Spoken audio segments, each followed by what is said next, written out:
त्याबद्दल आणि आजचा हा कार्यक्रम बहुजन विद्या संघासाठी आयोजन करण्याची परवानगी दिल्याबद्दल धन्यवाद. तुमचे जे दोन प्रश्न आहेत की आपण जेवणामध्ये काय बदल करायला पाहिजे आणि व्यायाम, फार महत्त्वाच्या दोन गोष्टी तुम्ही मला विचारल्या. की जेवणामध्ये बदल हा फार महत्त्वाचा आहे, कारण आपण जेव्हा जेवणाचे पदार्थ सरांनी सांगितलं आहे, देशपांडे सरांनी, की बाहेरचं फूड खाऊ नका, बाहेरचं अन्न खाऊ नका. आणि पुण्यामध्ये मुंबईमध्ये तर बटाटावाडा तुम्हाला माहिती आहे किती फेमस आहे.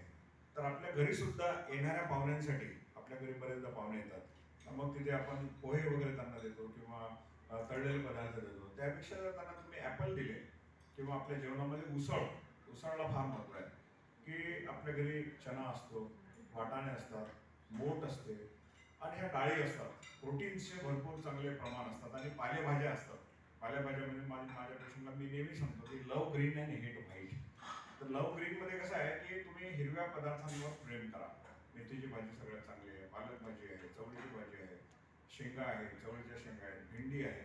ह्या सर्व ज्या निसर्गाने आपल्याला उपलब्ध करून दिलेल्या आहेत आणि आपले शेतकरी बांधव जे शेतामध्ये मेहनत करून आपल्यासाठी तयार करतात, ह्या ज्या पदार्थ तुम्ही त्याचा जर वापर केला तर त्यामध्ये तुम्हाला हार्टचं प्रमाण कमी होऊ शकते. कारण त्यामध्ये तेलाचं जे आपले शेतकरी लोक जे घेतात, शेतकरी बघा काय करतात, त्यांच्या शेतामधल्याच तुरीच्या डाळी असतात आणि ज्वारीच्या भाकरी असतात. आता मी लहानपणी असताना आमच्या घरी ज्वारीची भाकरीच बनायची आणि तुरीची डाळ किंवा मुगाची डाळ हेच राहायचं. बाकी तळलेले पदार्थ किंवा बाकी असे काही जे असतात गोड पदार्थ हे नव्हते. तर आताच्या जेवणामध्ये जो बदल झालेला आहे, आता जर तुम्ही पाहाल तर झोमॅटो आलेलं आहे. लोक ऑर्डर देतात आणि रात्री 12पर्यंत आमच्या हॉस्पिटलला येऊन ते ॲड्रेस विचारतात की बाजू के बिल्डिंग में हमको सप्लाय करना है की इनका ॲड्रेस कहाँ पर आहे. म्हणजे पण ती परिस्थिती पण तशी आहे, कारण आता सॉफ्टवेअरचे इंजिनियर्स आहेत, त्यांना काम करावं लागतं, त्यांच्या घरी कोणी राहत नाही, हॉस्टेलमध्ये राहतात. तर दे हॅव टू डिपेंड, त्यांना त्या अन्नावर जगावं लागतं. मुंबईचे लोक बघा, सकाळी कामावर जातात, एक वडापाव खाऊन जगतात त्याच्याकडे. तर हा जो बदल आहे प्रत्येकाच्या जीवनामध्ये, पण आपल्याला जेव्हा जेव्हा अशी संधी मिळते की आपलं चांगलं अन्न कसं खावं. बुद्धांनी म्हटलंच आहे, eat the food which contain medicine. म्हणजे असं अन्न का की त्यामध्ये ऑलरेडी निसर्गाने औषधं जपून ठेवलेले आहेत तुमच्यासाठी.